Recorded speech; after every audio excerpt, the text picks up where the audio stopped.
पांजी तैयारी भी कोने में केवला साईं मिठाई अल्हम्दुलिल्लाह तव्हांजे ना साईं साहिल बुखारी जे गज़ल तव्हांखे नज़र करियो। बंदा पुछणायन जो छद ही लोहाणे मां पी नहल दई पाण सां न को भाव भाणे सुमारी दई सौ करे वो अलग में आने पीड़े अलग में आने पीड़े कबर पे माल कंदई जी सरे अंदर घाणे वो वाका करे वाता निकरंदई जक थंज प्यारी माने मरण पुजाने सचो कने सब सैयद चवे जागी यार जियरे कर का कमाई कंदे की कबर में कंदे की कबर में जिथे आहे उंधाई जागी यार जियरे कर का कमाई कंदे की कबर में जिथे आहे उंधाई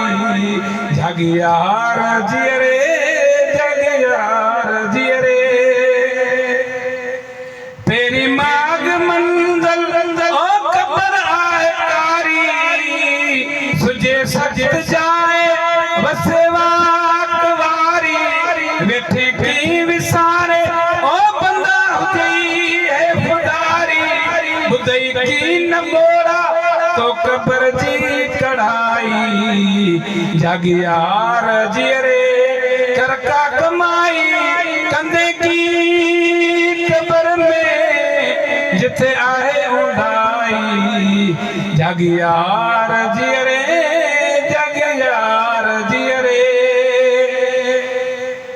दिनल कबर जालाब ओ बंदा तू सही किए सकंदे मांदा मौब मलकल उते जवाब छा दींदे अकल साण हिकड़ी ओ बंदा लकी तो तू लकंदे अखन जिंदगी में आए तिखी जात जारी जागे यार जियरे कर का कमाई कंधे की कबर में जिथे आए उंधाई जागे यार जियरे जागे यार जियरे जिन जवाब क्यों जल्दी ओ मिले ते के माफी कंदो ते जिगादर कबर सा खुशादी दरी ते लदावर खोलिंदो खुलासी तलब सा सबारक पड़ी जे पुजारी जागी यार जियरे कर का कमाई कंधे की कबर में जिथे आहे उंधाई जागी यार जियरे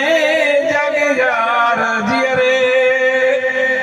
ओ सजो चौक साहिल ओ पुकारे प्यो नारा मिलो मीर मदनी